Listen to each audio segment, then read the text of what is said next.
Salam Adventus, Ibu Bapak, Saudara, anggota jemaat dan simpatisan GKI Taman Majapahit Semarang. Hari ini, Senin 21 Desember 2020, kembali kita berjumpa dalam program layanan firman Pelita bagi kakiku bersama dengan saya, Pendeta Surya Samudera Giamsyah. Mari Ibu Bapak Saudara yang terkasih, kita berdoa terlebih dahulu sebelum kita membaca, mendengar, dan merenungkan isi hati Tuhan. Mari kita berdoa. Bapa Surgawi, kami bersyukur kepadamu untuk satu waktu pada hari ini Engkau masih izinkan kami untuk membuka hati dan kehidupan kami menerima curahan isi hati Tuhan.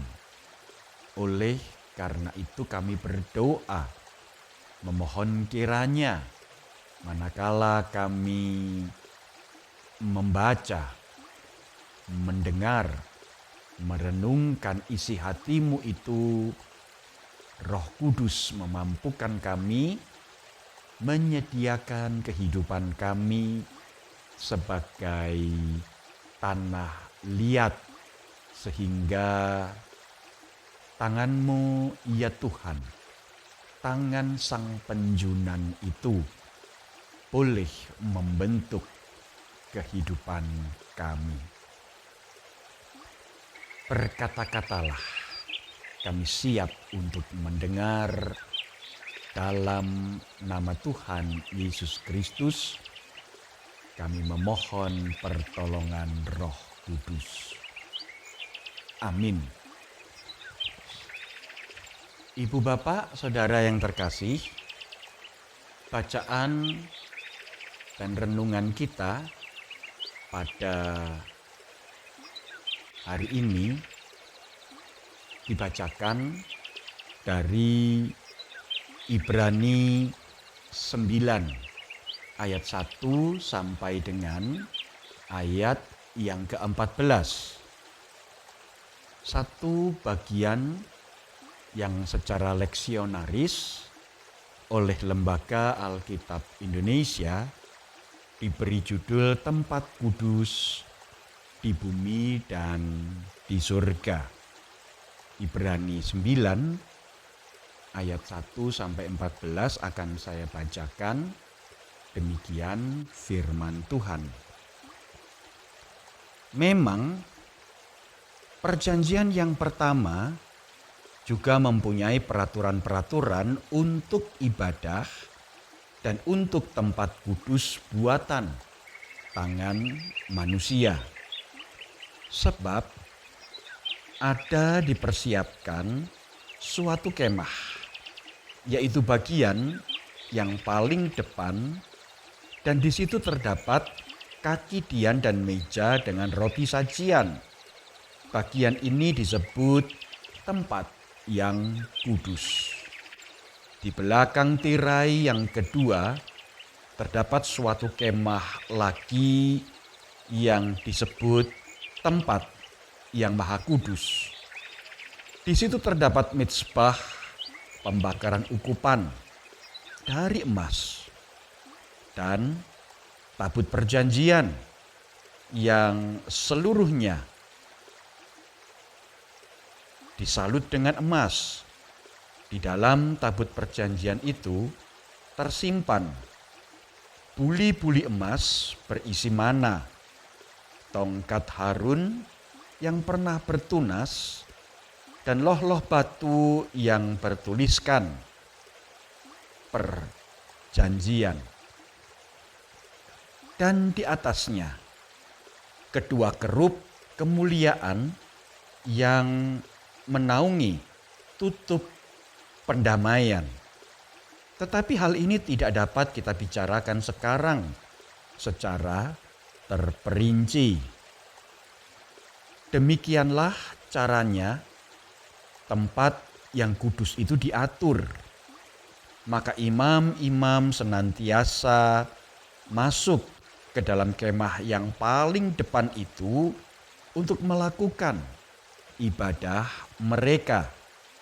Tetapi ke dalam kemah yang kedua, hanya imam besar saja yang masuk sekali setahun dan harus dengan darah yang ia persembahkan karena dirinya sendiri dan karena pelanggaran-pelanggaran yang dibuat oleh umatnya dengan tidak sadar.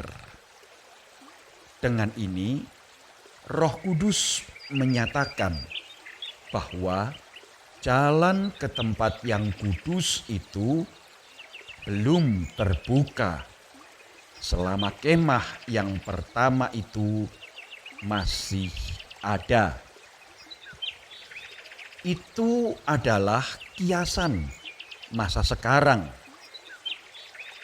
Sesuai dengan itu, dipersembahkan korban dan persembahan yang tidak dapat menyempurnakan mereka yang mempersembahkannya menurut hati nurani mereka, karena semuanya itu di samping makanan dan minuman dan pelbagai macam persembahan hanyalah peraturan-peraturan untuk hidup insani yang hanya berlaku sampai tibanya waktu pembaharuan. Ayat yang ke-11. Tetapi Kristus telah datang sebagai imam besar untuk hal-hal yang baik yang akan datang.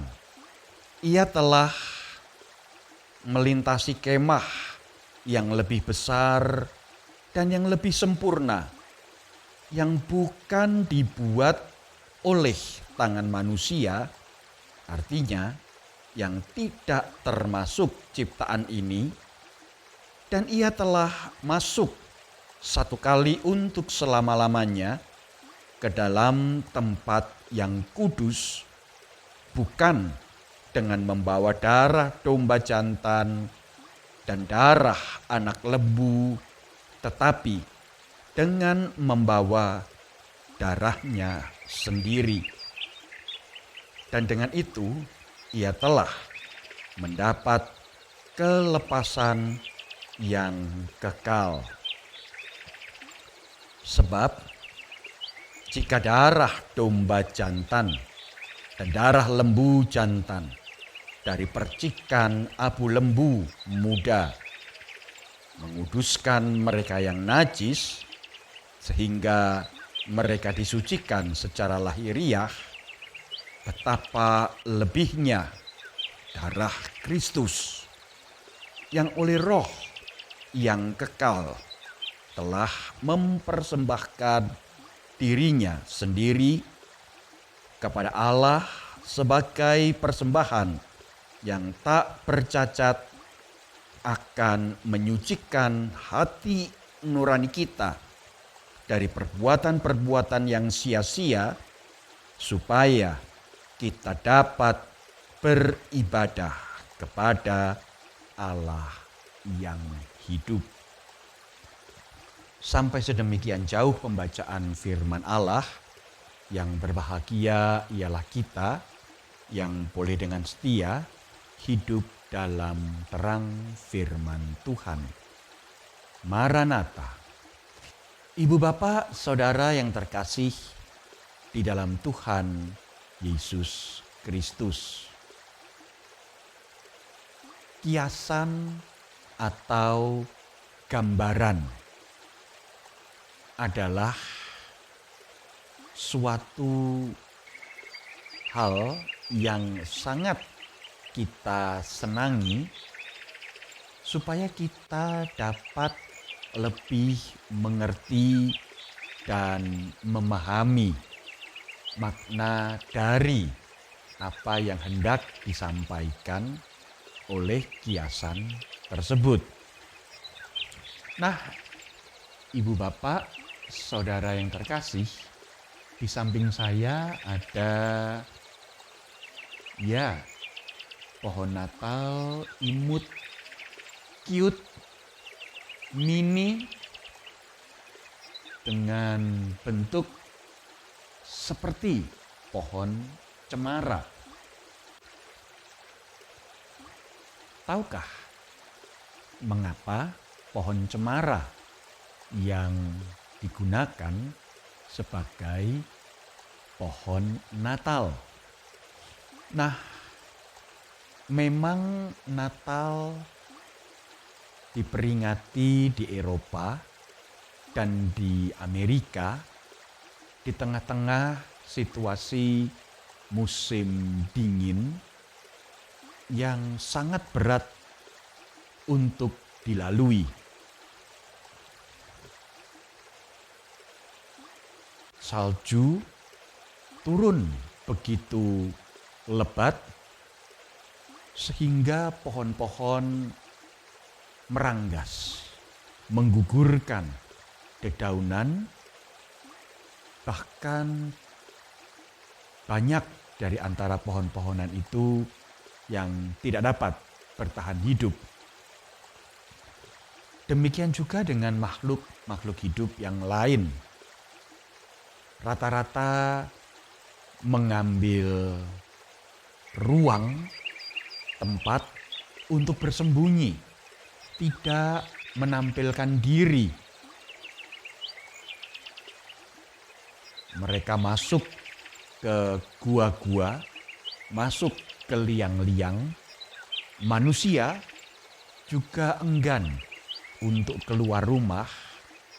Mereka lebih suka berdiam di dalam rumah dengan perapian yang hangat. Tetapi ternyata pohon cemara tetap bertahan di tengah hujan salju yang begitu lebat. Pohon cemara tetap bertahan, tetap hijau, dan tetap menunjukkan bahwa dia eksis, tidak tergoyahkan. Nah, Ibu Bapak, Saudara yang terkasih, itulah sebabnya pohon Natal mengambil pohon cemara, kiasan, gambaran bahwa di tengah kondisi yang mengancam kehidupan, pohon cemara tetap eksis, tetap hidup, tetap bertahan. Demikian juga manakala kita mendapati bahwa di dalam perjanjian yang pertama, itu sebutan penulis surat Ibrani terhadap perjanjian lama, ketika menggambarkan kemah yang terdiri atas dua bagian, ruang kudus dan ruang maha kudus. Secara detail, penulis surat Ibrani menyebutkan bagian-bagian yang ada di dalam kemah tersebut, serta tata cara bagaimana menyelenggarakan ibadah. Tetapi sekali lagi, penulis surat Ibrani mengatakan itu hanya kiasan, itu hanya gambaran. Bukan kemah itu yang penting, bukan tata cara ibadahnya itu yang penting. Tetapi apa makna yang mau digambarkan, yang dikiaskan dari kemah dan tata cara peribadahan pada masa perjanjian pertama itu yang penting. Penulis surat Ibrani mengatakan itu semua merujuk, itu semua menunjuk kepada Yesus Kristus. Ya, semua yang dilakukan, semua yang digambarkan di dalam perjanjian yang pertama itu, semuanya menunjuk kepada Kristus. Ialah satu-satunya keselamatan bagi kita yang membuka hati, membuka kehidupan, menerimanya sebagai Tuhan dan Juru Selamat di dalam hati kita. Nah, Ibu Bapak, Saudara yang terkasih dalam Tuhan Yesus Kristus. Keberadaan Kristus itulah yang membawa damai sejahtera di dalam hati kita. Nah, hari ini kita memasuki minggu keempat Advent. Satu bagian di mana kita diingatkan untuk tetap mengalami damai sejahtera surgawi itu di dalam kehidupan kita. Kita hanya bisa merasakan damai sejahtera itu manakala kita sungguh-sungguh hidup di dalam Kristus. Kita bisa merayakan Natal, kita bisa mengirimkan ucapan-ucapan selamat Natal, kita bisa menerima kado-kado Natal. Tetapi pertanyaannya, sudahkah kita benar-benar hidup di dalam Kristus, Sang Bayi Natal itu, sehingga damai sejahtera surgawi itu hadir di dalam hati kita, bahkan melingkupi seluruh kehidupan kita. Ibu Bapak saudara yang terkasih, selamat menyambut Natal di masa Advent keempat ini. Biarlah damai sejahtera surgawi turun ke dalam dunia, turun ke dalam hati ibu, bapak, saudara, dan izinkan damai sejahtera yang melampaui akal manusia itu mengiring langkah perjalanan dan pelayanan ibu, bapak, saudara di dunia ini untuk hidup sebagai saksi-saksi Kristus, Sang Bayi Natal itu. Amin. Mari kita berdoa. Bapa Surgawi, kami berdoa kepadamu, memohon biarlah di tengah pandemi virus corona yang mendatangkan kekhawatiran, rasa cemas, rasa takut, bahkan rasa duka cita, kami tetap dapat merasakan damai sejahtera surgawi yang melampaui akal manusia itu tinggal tetap di dalam hati kami, sebab kami telah menerima Yesus Kristus, Sang Bayi Natal itu dalam hidup kami. Biarlah ia Bapa Surgawi, damai sejahtera surgawi itulah yang senantiasa mengiring langkah perjalanan hidup kami untuk hidup melayani Tuhan, dan hidup melayankan kasih Allah bagi dunia ini. Dalam nama Yesus Kristus, kami berdoa. Amin. Selamat beraktivitas, selamat melanjutkan kehidupan, selamat mengalami damai sejahtera surgawi. Tuhan memberkati dan menjadikan kita sebagai berkat. Amin.